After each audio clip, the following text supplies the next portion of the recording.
بسم اللہ الرحمن الرحیم۔ السلام علیکم ورحمۃ اللہ۔ 10th کلاس کی اسلامیات لازمی کے ساتھ مبین احمد صدیقی آپ کے سامنے۔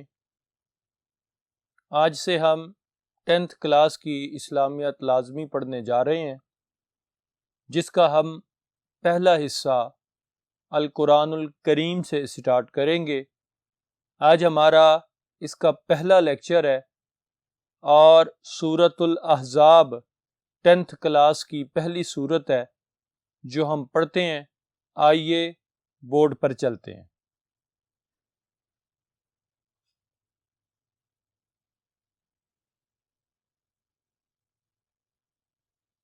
اسٹوڈینٹس، اب ہم سورہ احزاب پڑھیں گے، جس کا آج ہمارا پہلا لیکچر ہے۔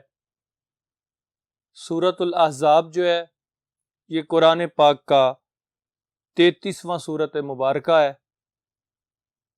33واں نمبر ہے اس سورت کا۔ اس کے آبجیکٹو کے ساتھ جس بات کا تعلق ہے، نمبر 1، اس کی آیات کی تعداد کتنی ہے۔ سورۃ الاحزاب کی آیات کی تعداد 73 ہے۔ اسٹوڈنٹس نوٹ کیجئے گا اس بات کو کہ سورۃ الاحزاب کی آیات کی تعداد 73 ہے۔ سورۃ الاحزاب کے رکوع کی تعداد 9 ہے، 9 رکوع ہیں سورہ احزاب کے اور 73 آیات ہیں سورۃ الاحزاب کی۔ سورۃ الاحزاب کا جو نام ہے احزاب، اس کا لفظی معنی لشکر ہوتا ہے۔ اس سورت میں غزوہ احزاب کا ذکر ہے، جس کی وجہ سے اس سورت کا نام احزاب رکھا گیا ہے۔ اور سورۃ الاحزاب کا جو نام الاحزاب ہے، یہ اس سورت کی آیت نمبر 20 سے لیا گیا ہے۔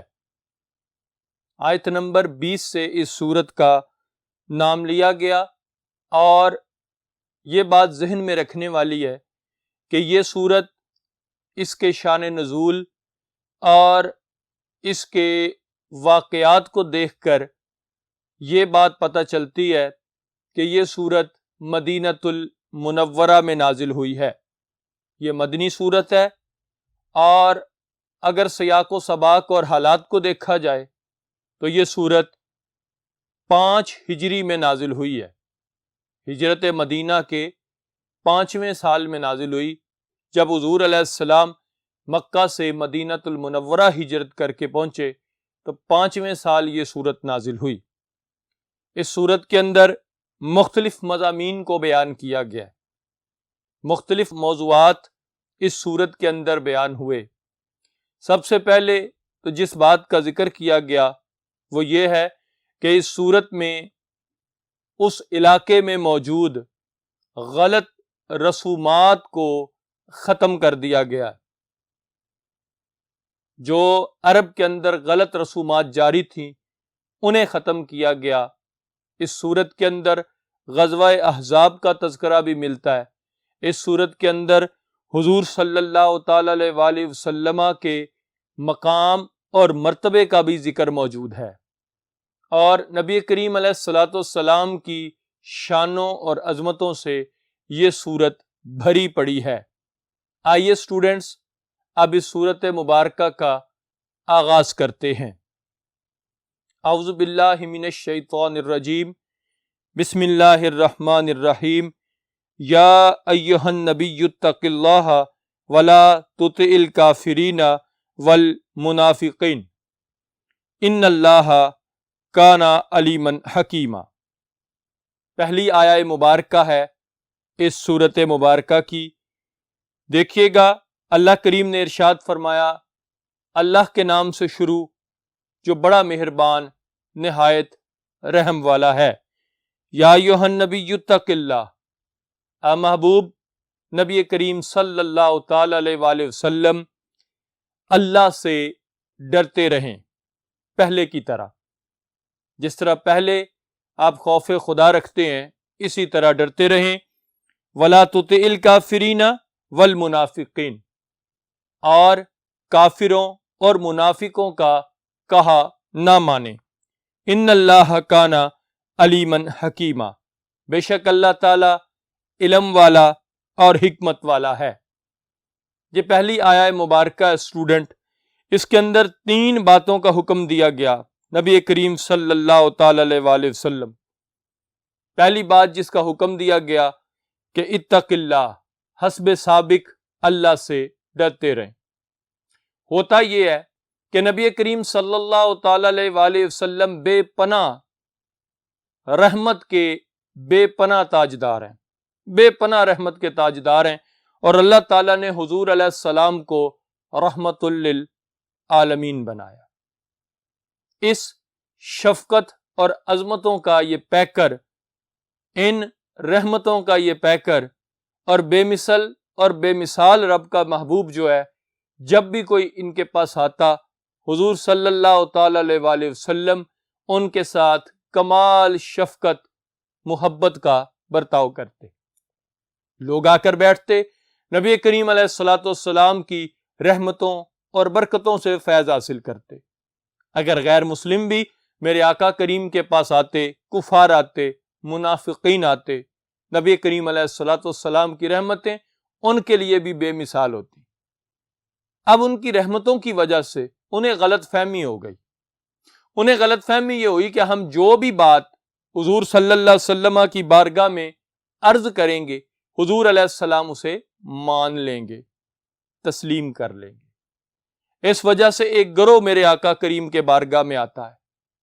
ابو سفیان اپنے چند ساتھیوں کے ساتھ ابھی اسلام نہیں لائے، مکہ المکرمہ سے مدینہ المنورہ پہنچتا ہے، اور مدینہ المنورہ میں عبداللہ ابن ابی جو رئیس المنافقین ہے، منافقوں کا سردار ہے، اس کے پاس آ کر قیام کرتا ہے، ٹھہرتا ہے، گفتگو ہوتی ہے، بات چیت ہوتی ہے، اور نبی کریم صلی اللہ علیہ وسلم کی بارگاہ میں حاضری کے لیے بات چیت چل پڑتی ہے کہ میں چند درخواست لایا ہوں، چند گزارشات لایا ہوں نبی کریم صلی اللہ علیہ وسلم کی بارگاہ میں، ہو سکتا ہے حضور علیہ السلام شفقت فرمائیں اور وہ باتیں مان لیں، تم مجھے حضور علیہ السلام سے ملاقات کراؤ۔ عبداللہ ابن ابی حضور علیہ السلام سے ملاقات کرواتا ہے، اور یہ نبی کریم علیہ السلام کی بارگاہ میں یہ گروہ حاضر ہوتا ہے جو کفار مکہ کا، مشرکین مکہ کا، مکہ سے ملنے کے لیے آیا ہے۔ جب نبی کریم علیہ السلام کی بارگاہ میں بیٹھتے ہیں تو حضور علیہ السلام کمال شفقت اور رحمت فرماتے ہیں۔ انہی شفقتوں اور رحمتوں میں بات چل نکلتی ہے۔ عبداللہ ابن ابی بھی اس مجلس میں بیٹھا ہے، حضرت عمر فاروق رضی اللہ تعالی عنہ بھی اس مجلس میں بیٹھے ہیں۔ ابو سفیان اور اس کے گروہ کے لوگ کہتے ہیں کہ اگر ہمیں امان ملے جان کی، اب وعدہ فرما لیں اور کرم فرما دیں کہ ہمیں جانی نقصان نہیں ہوگا، آپ ہمیں قتل کرنے کا حکم نہیں دیں گے، تو ہم آپ سے ایک درخواست کرنے آئے ہیں۔ حضور علیہ السلام نے فرمایا بولو کیا کہتے ہو؟ کہنے لگے درخواست یہ ہے کہ اللہ کے محبوب آپ ہمارے بتوں کو برا مت کہیں، لات ہے، عزا ہے، ان کو برا مت کہیں، بلکہ یہ کہہ دیں کہ یہ جو لوگ ان بتوں کی پوجا کرتے ہیں، پرستش کرتے ہیں، اگر وہ ان کی پرستش کرتے رہیں گے، یہ کفار مکہ کا جملہ ہے، یہ بت قیامت کے دن ان کی سفارش کریں گے، جس دین پر ہم ہیں وہ بالکل ٹھیک ہے۔ نبی کریم علیہ السلام کا چہرہ مبارک یہ سن کر سرخی مائل ہو جاتا ہے، آپ صلی اللہ علیہ وسلم کو غصہ آتا ہے، اور حضور علیہ السلام ان کو حکم دیتے ہیں کہ اب مدینے سے چلے جاؤ۔ مدینے سے انہیں نکال دیا جاتا ہے، جانے کا حکم دیا جاتا ہے ان کفار مکہ کو۔ سیدنا فاروق اعظم عرض کرتے ہیں یا رسول اللہ، میرے والدین آپ کے قدموں پہ قربان، اگر اجازت ہو تو ان کا سر اڑا دیتا ہوں، انہوں نے ایسی بات کیوں کی؟ حضور علیہ السلام نے فرمایا کہ یہ مجھ سے اپنی جان کی امان طلب کر چکے ہیں، مانگ چکے ہیں، اس لیے ایسا عمل نہیں کرنا۔ وہ مدینے سے نکال دیے جاتے ہیں۔ یہ بیک گراؤنڈ ہے اس کا اس آیت مبارکہ کا۔ اس لیے رب نے فرمایا یا ایھا النبی اتق اللہ، محبوب نبی کریم جیسے پہلے اللہ سے ڈرتے رہے ہیں نا، اسی طرح اب بھی ڈرتے رہیں۔ یہ حضور علیہ الصلوۃ والسلام کا خوف خدا ہے کہ آپ کی نظر رحمت سے جو لوگ کفار تھے، مشرکین تھے، غیر مسلم تھے، جب نظر رحمت پڑتی ہے وہ بھی تقوی اور طہارت کے تاجدار بن جاتے ہیں۔ کوئی بھی حضور کی محفل میں آ کر بیٹھتا ہے، نظر رحمت پڑتی ہے، کسی کو میرے آقا نظر اٹھا کے ابو بکر صدیق بناتے ہیں، کسی کو عمر فاروق بناتے ہیں، کسی کو عثمان غنی بناتے ہیں، کسی کو حضرت مولا علی بناتے ہیں، کسی کو انس بن مالک بناتے ہیں، کسی کو حدیث کا امام ابو ہریرہ بنا دیتے ہیں۔ تو اس طرح یہ تقوی اور طہارت بانٹتے ہیں، عطا فرماتے ہیں۔ خود کتنے تقوی و طہارت کے پیکر ہوں گے؟ اس لیے نہیں کہا کہ آپ محبوب ڈر نہیں رہے، نہیں، فرمایا جس طرح پہلے ڈرتے رہے ہیں نا، اسی طرح اب بھی ڈرتے رہیں۔ آگے فرمایا وَلَا تُطِعِ الْكَافِرِينَ وَالْمُنَافِقِينَ، اب ان کافروں اور منافقوں کا کہا نہیں ماننا، آپ نے ان کی بات کو ماننا نہیں ہے۔ جو میں نے عرض کیا نا پہلے کہ حضور کا چہرہ مبارک غصے سے سرخ ہوا اور آپ نے نکلنے کا حکم دیا، مدینہ چھوڑ کر چلے جاؤ۔ تو یہ رب نے فرمایا کہ ان کی کافروں کی بات کو اور منافقوں کی بات کو آپ نے ماننا نہیں ہے۔ آگے دیکھیے گا ان اللہ کان علیما حکیما، بے شک اللہ تعالی علم والا بھی ہے اور حکمت والا بھی ہے۔ یہ آئے ہیں، ان سے ڈرنے کی کوئی ضرورت نہیں، آپ انہیں کہہ دیں۔ اور دوسری بات کہ ان کا کہا بالکل نہیں ماننا۔ اب آگے دیکھیے نبی کریم صلی اللہ تعالی علیہ وآلہ وسلم نے جب ان کو نکال دیا تو رب نے فرمایا وَاتَّبِعْ مَا یوحیٰ اِلَیْکَ مِن رَبِّکَ، ارشاد فرمایا اور پیروی کیجئے اپنے رب کی طرف سے اس وحی کی جو آپ پر نازل کی جاتی ہے۔ ما یوحیٰ الیک من ربک واتبع، اور پیروی کریں، اطاعت کریں۔ پہلے کہا ان کافروں کا کہنا نہیں ماننا، منافقوں کا کہا نہیں ماننا۔ پہلے بھی آپ صلی اللہ علیہ وسلم کا ایک ایک لمحہ، ایک ایک سیکنڈ، ایک ایک گفتگو، ایک ایک اشارہ تک رب کی وحی کے تابع تھا۔ ہاں وما ینطق عن الہویٰ، کہ وہ میرے محبوب اپنی مرضی سے کچھ نہیں کرتے، ان ہوا الا وحی یوحیٰ، ان کی زبان بھی ہلتی ہے تو ہماری وحی سے ہلتی ہے۔ جب ہم وحی کرتے ہیں پھر زبان ہلاتے ہیں۔ تو وہاں مزید تیسری ہدایت دی کہ وَاتَّبِعْ مَا یوحیٰ اِلَیْکَ مِن رَبِّکَ، آپ کے رب کی طرف سے آپ پر جو وحی کی جاتی ہے آپ صرف اسی کو مانیے، اسی کی پیروی کیجئے، اسی کے مطابق کام کیجئے۔ ان اللہ کان بما تعملون خبیرا، بے شک جو تم کرتے ہو اللہ تعالیٰ اس کی خبر رکھنے والا ہے، وہ خوب جانتا ہے جو بھی عمل کرتے ہو۔ وتوکل علی اللہ، اگلا حکم دیا وتوکل علی اللہ، اور اللہ تعالیٰ پر بھروسہ رکھیے۔ جس طرح محبوب آپ تنہا تھے، آپ نے اعلان نبوت فرمایا، اللہ تعالیٰ نے آپ کو یہ شان دی، عزت دی، مقام دیا کہ مہاجرین کے ساتھ مل کر مدینہ المنورہ آئے، یہاں اب آپ نے حکومت بنائی۔ اس رب نے جہاں اتنی عظمتیں دیں کہ سارا عرب اب آپ کے زیر نگیں آ رہا آہستہ آہستہ، اسی طرح آگے بھی اللہ پہ بھروسہ رکھتے رہیے، اور نتیجہ کیا نکلے گا؟ آپ کی عظمتوں میں اسی طرح اضافہ ہوتا رہے گا۔ وتوکل علی اللہ، اور اللہ پر بھروسہ رکھیے۔ وکفیٰ باللہ وکیلا، اور اللہ تعالیٰ ہی کارساز کافی ہے، کام بنانے والا کافی ہے، آپ کا مددگار کافی ہے۔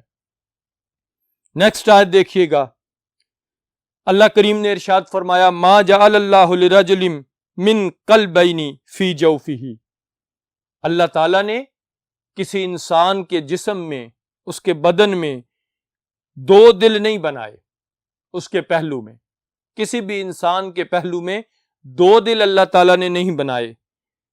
کیوں؟ یہ جملہ کیوں فرمایا کہ اگر دو دل انسان کے پہلو میں ہوں تو ایک دل کے اندر انسان دنیا کی محبت سمو لے، دوسرے دل کے اندر اللہ اور اس کے رسول کی محبت سمو لے۔ لیکن ایسا نہیں ہے، یہ دل جو رب نے بنایا کس لیے؟ اپنے اور اپنے محبوب کی یاد کے لیے بنایا، اس میں وہی محبت سموئے تو اچھی لگتی ہے۔ اس لیے فرمایا کہ اللہ تعالیٰ نے کسی انسان کے پہلو میں دو دل نہیں بنائے، وما جعل ازواجکم، اور نہیں بنایا تمہاری ازواج کو، اللائی تظاہرون منہن امہاتکم، جن سے تم زہار کر بیٹھتے ہو انہیں تمہاری مائیں، یعنی اللہ تعالیٰ نے تمہاری بیویوں کو تمہاری مائیں نہیں بنایا جن سے تم زہار کر بیٹھتے ہو۔ یہ اگلی ایک غلط رسم رواج پذیر تھی، وہ یہ تھی کہ اگر کسی شخص کو کبھی کوئی ایسا معاملہ ہوتا، غصہ آتا، تو وہ اپنی بیوی کو کہا کرتا تھا کہ بھئی تم میری ماں کی طرح ہو، میرے لیے میری والدہ کی طرح ہو۔ تو والدہ کی حیثیت اپنی ہوتی ہے اور بیوی کی حیثیت اپنی ہوتی ہے۔ وہاں پر یہ رواج بن گیا تھا کہ اگر کوئی اپنی بیوی کو یہ جملے کہتا، اس طرح کے الفاظ کہتا، تو وہ عورت اس کے لیے پھر حرام ہو جاتی تھی، جسے ہم اپنی زبان میں طلاق کہتے ہیں، ان میں علیحدگی ہو جاتی تھی۔ اس طرح اپنی بیوی کو ماں کہنے سے یا اس کے جسم کے کسی حصے کو ماں کی طرح کہنے سے یہ زہار ہوتا ہے، اس سے نکاح نہیں ٹوٹتا، لیکن یہ گناہ کبیرہ ہے اور اس کا کفارہ مقرر کیا گیا ہے۔ اللہ کریم نے فرمایا کہ جو تمہارے اندر بد رسم چل پڑی ہے نا، کہ اس طرح اپنی بیویوں کو کہہ دیتے ہو اور پھر ان سے الگ ہو جاتے ہو، یہی بات بیان فرمائی، ما جعل ازواجکم اللائی تظاہرون منہن امہاتکم، کہ تمہاری بیویوں کو تمہاری مائیں نہیں بنایا جن سے تم زہار کر بیٹھتے ہو۔ اپنی بیوی کو ماں کی طرح کہہ دینا یہ زہار ہوتا ہے، اس کو شریعت میں زہار کہتے ہیں۔ وما جعل ادعیاءکم ابناءکم، اور نہیں بنایا تمہارے منہ بولے بیٹوں کو تمہارا بیٹا، یعنی اگر کسی بچے کو تم نے لے کر پالا ہے، اس کو ہم نے تمہارا حقیقی بیٹا نہیں بنایا۔ اگر کسی بچے کو تم نے لے کر پالا ہے، اس کو ہم نے تمہارا حقیقی بیٹا نہیں بنایا۔ یہ بھی ایک طریقہ کار چل پڑا تھا کہ اگر کوئی شخص اگر کسی بچے کو پال لیتا تھا تو پھر وہ اس کا حقیقی بیٹا کہلاتا تھا، وراثت میں بھی اسی طرح حصے دار ہوتا تھا، اور اس کے ساتھ ساتھ وہ گھر میں جب جوان ہو جاتا آنا جانا بھی اسی طرح ہوتا تھا۔ گھر میں اگر خواتین موجود ہیں تو اس سے پردہ نہیں کرتی تھیں، حالانکہ شرعی حکم اس کے برعکس ہے۔ اسی لیے فرمایا گیا وما جعل ادعیاءکم ابناءکم، کہ تمہارے منہ بولے بیٹوں کو تمہارا حقیقی بیٹا قطعی نہیں بنایا۔ جو منہ بولا بیٹا ہوتا ہے وہ حقیقی بیٹا کبھی نہیں بنتا۔ ذالکم قولکم بافواہکم، یہ تمہارے اپنے منہ کی باتیں ہیں، واللہ یقول الحق، اور اللہ تعالیٰ سچ بات فرماتا ہے، وہو یہدی السبیل، اور وہ سیدھی راہ دکھاتا ہے، سیدھا راستہ دکھاتا ہے۔ یہ آیت مبارکہ حضرت زید بن حارثہ کے بارے میں نازل ہوئی۔ یہ شام کے علاقے کے باشندے تھے، جب بچے تھے تو کھیل رہے تھے، وہاں سے ایک قافلے والے گزرے، انہوں نے ان کو اٹھا لیا اور لے آئے۔ حضرت خدیجہ رضی اللہ تعالی عنہا کے رشتہ دار نے انہیں خریدا، اور خریدنے کے بعد انہیں حضرت خدیجہ رضی اللہ تعالی عنہا کی بارگاہ میں پیش کر دیا۔ حضرت خدیجہ نے انہیں نبی کریم صلی اللہ علیہ وسلم کی بارگاہ میں پیش کیا کہ بھئی زید بن حارث اب آپ کے غلام ہیں۔ نبی کریم صلی اللہ تعالی علیہ وسلم نے انہیں اپنے گھر میں رکھ لیا، اب غلام تھے۔ زید بن حارثہ کے جو والد تھے وہ اپنے بیٹے کی جدائی میں بڑا رویا کرتے تھے، بہت ڈھونڈا انہوں نے، جب خبر ملی کہ مدینۃ المنورہ میں ہے تو پھر مدینۃ المنورہ پہنچے، دیکھا کہ نبی کریم صلی اللہ علیہ وسلم کی بارگاہ میں ہے اور حضور کی خدمت کرنے میں مصروف ہے۔ اب کیا ہوتا ہے، حضرت زید بن حارثہ کے جو والد ہیں حضرت حارث، انہوں نے نبی کریم علیہ السلام سے درخواست کی کہ یہ بیٹا میرا ہے، اجازت عطا فرمائے کہ یہ میرے ساتھ چلے جائے۔ نبی کریم صلی اللہ تعالی علیہ وآلہ وسلم نے فرمایا ٹھیک ہے، تمہیں اجازت ہے، اسے لے جاؤ، میں اسے روکوں گا نہیں، لیکن تم اسے اختیار دے دو کہ اگر تمہارا دل کرے تو میرے ساتھ چلو، تمہارا دل کرے تو رسول اللہ کی بارگاہ میں رہو۔ زید بن حارثہ کے والد کو جب یہ حضور نے حکم دیا کہ اختیار دو، تو حضور علیہ الصلوۃ والسلام کے کہنے پر انہوں نے اپنے بیٹے کو اختیار دے دیا کہ چاہو تو ہمارے ساتھ چلو، چاہو تو یہاں رہو۔ اب نبی کریم علیہ السلام کی بارگاہ کی بہار چھوڑ کر کون جاتا ہے؟ کوئی نہیں جاتا۔ وہ تو بارگاہ ہی ایسی ہے کہ جہاں حاضری کے لیے جبریل بھی ہر گھڑی تڑپتے ہیں۔ تو انہوں نے عرض کیا یا رسول اللہ صلی اللہ علیہ وسلم، میرے والدین آپ کے قدموں پہ قربان، میں آپ کا آستانہ چھوڑ کر، آپ کا آنگن چھوڑ کر، آپ کی بارگاہ چھوڑ کر میں نہیں جاؤں گا۔ حضرت حارث واپس چلے جاتے ہیں، اور اس دن سے نبی کریم علیہ السلام نے انہیں اپنا آزاد فرما کے منہ بولا بیٹا بنا لیا۔ اب جب منہ بولا بیٹا بنایا تو لوگوں نے ان کو زید بن حارث کی بجائے زید بن محمد کہنا شروع کر دیا۔ یہی اس آیت میں بیان ہوا، کیا کہ یہ تمہارے جو منہ بولے بیٹے ہیں، انہیں تمہارا حقیقی بیٹا نہیں بنایا، کیونکہ اللہ تعالیٰ تو سچی بات فرماتا ہے اور وہ سیدھا راستہ دکھاتا ہے۔ زید بن محمد لوگوں نے کہنا شروع کر دیا تو اللہ کریم نے فرمایا ادعوہم لآبائہم، ان منہ بولے بیٹوں کو ان کے اپنے باپوں کے نام سے پکارا کرو۔ ہوا اقسط عند اللہ، کیوں؟ اس لیے کہ یہ اللہ کے نزدیک بہتر انصاف کی بات ہے، اچھی انصاف کی بات ہے۔ فَإِن لَّمْ تَعْلَمُوا آبَاءَهُمْ، اگر تمہیں ان کے باپوں کے نام کا علم نہ ہو، فَإِخْوَانُكُمْ فِي الدِّينِ، تو پھر وہ دین میں تمہارے بھائی ہیں، وَمَوَالِيكُمْ، اور تمہارے دوست ہیں، تمہارے مددگار ہیں۔ دو رشتے بنائے رب نے، فرمایا جو لے پالک بیٹے ہوتے ہیں جنہیں اڈاپٹ کر لیتے ہو، متبنہ بنا لیتے ہو، نمبر ایک یہ دین میں تمہارے بھائی ہیں، نمبر دو یا یہ تمہارے دوست ہیں، اس لیے ان کو ان کے اصلی باپوں کے نام سے پکارو۔ اگر علم نہیں ہے تو پھر حقیقی بیٹے نہیں بنے۔ اس کے بعد فرمایا وَلَيْسَ عَلَيْكُمْ جُنَاحٌ، اور تم پر کسی قسم کا کوئی گناہ نہیں، فِيمَا أَخْطَأْتُمْ بِهِ، جو اس سے پہلے تم سے گزر چکا ہے۔ جو پہلے بات ہو گئی اس حکم کے نازل ہونے سے پہلے، اس سے کسی قسم کا کوئی گناہ نہیں۔ وَلَكِن مَا تَعَمَّدَتْ قُلُوبُكُمْ، ہاں جو جان بوجھ کر تم کرتے ہو نا، اس سے تمہاری پکڑ ضرور ہے۔ وَكَانَ اللَّهُ غَفُورًا رَحِيمًا، اور اللہ تعالیٰ بخشنے والا بھی ہے اور مہربان بھی ہے۔ اسٹوڈنٹس، جب یہ آیات نازل ہوتی ہیں تو اس کے بعد پھر دوبارہ حضور علیہ الصلوۃ والسلام کے اس متبنہ کو، حضرت زید بن حارث کو، دوبارہ زید بن حارث کہا جانے لگ پڑا، اور زید بن محمد جو تھا وہ ہٹا دیا گیا، کیونکہ اللہ کریم نے اس رسم کو ختم کر دیا تھا۔